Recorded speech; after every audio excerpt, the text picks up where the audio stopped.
นี่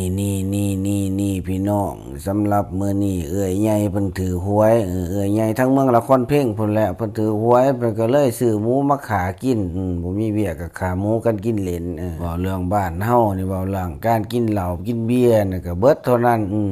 คิดว่าเบิดบุญศีลกินทานฮอดยามลงไห้ลงนาสิได้เฮ็ดไห้เฮ็ดนาสิบ่ได้มึนได้เมาก็ยังได้พอได้กินพี่น้องเอ้ยมันน่ะมีมาเรื่อยๆเจ้าน้อยผู้นั้นได้อันนั้นเจ้าน้อยผู้นึงได้อันนี้ก็โทรหากันเว้าเรื่องกินนี่ก็ห้วยคันให้ประกวดนี่ข้อยก็ติดอันดับ2ของโลกบ่จักแล้วมื้อนี้ทั้งเอื้อยใหญ่ข้อยเพิ่นก็ได้หมูมาห้วยเฮาก็คิดว่าสิปินนั่นแหล้วมันคือสิบ่ทันแล้วแหละมันก็เลยเวลามาฮอด9:00 น 10:00 นแล้วก็คิดว่าสิปิ้งกินนี่ล่ะแนวมันง่ายๆนี่ซะเฮาขูดค้นแล้วเฮาก็สิมาเผาได้บาดนี่การเผานี่ก็สิเฮ็ดให้ซีนมันหอมได้พี่น้องเอ้ย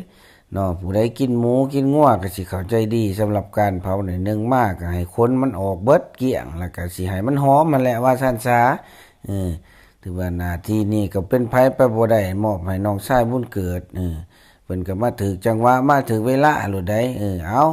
เหยียบผู้ใดมักเฮ็ดเขาก็สิใช้แต่ผู้นั้นนั่นแหล้วสำหรับผู้ใดที่มักเฮ็ดอาหารหรือว่ามีฝีมือในการเฮ็ดอาหารแซ่บก็ถ้าบ่จำเป็นก็บ่ต้องไปแสดงความสามารถในวงการขี้เหล้าพี่น้องเอ้ยบ่แม่นหยังดอกเขาสิใส่เฮามีแต่ว่าเฮาเฮ็ดแซ่บก็มีทางแต่ใส่เฮาฉะนั้นแล้วบ่น้อยก็คือกันแล้วเฮ็ดแซ่บก็บ่จำเป็นก็บ่ได้ไปโชว์ให้ไผเห็นอีกนะเบิ่งติละปีกหมูเอือบแซ่บๆกินกับแจ่วมันก็เบิดเท่านั้นล่ะกินไปกินมาเพราะว่าเห็นจ่าสมขับรถไถมาว่าสิลงไห้ลงนาก็เอิ้นเพิ่นซะคันบ่เอิ้นมันก็สิบ่คือผู้ใดเบิ่งลายในแขนเพิ่นนั่นว่าแม่นผู้ใดว่าแม่นยาจูดกันยุงลายของแบงค์วงแคทพุ่นนะหั่นแบงค์วงแคทนี่ก็เป็นไอดอลของจ่าสมได้นี่ช่วงนี้จ่าสมเพิ่นใส่ครีมกาหมากสมหม้อได้นี่จังว่าหน้าเพิ่นขาวเนียนมีออร่าคือหยังช่วงนี้เพิ่นบ่ได้ไปหาหนูส่วนนี้เพิ่นลงไห้ลงนาก่อนสิไปสิมาก็ให้เพิ่นมานั่งจิบเบียร์จิบหยังก็ในเว้าเรื่องหาหนูนี่ไผสิสู่จ่าสมได้เพิ่นสูบยาบ่เบิดพอกอกเพิ่นได้ละ4เพิ่นว่า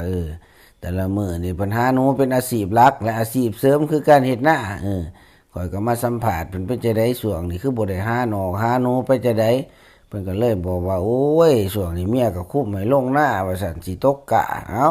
อิหยังก็อย่ากินนำข่อยก่อนสิไปสิมาก็ได้เบิ่งติละผู้ศีลเป็นตาแซ่บบ่พี่น้องว่า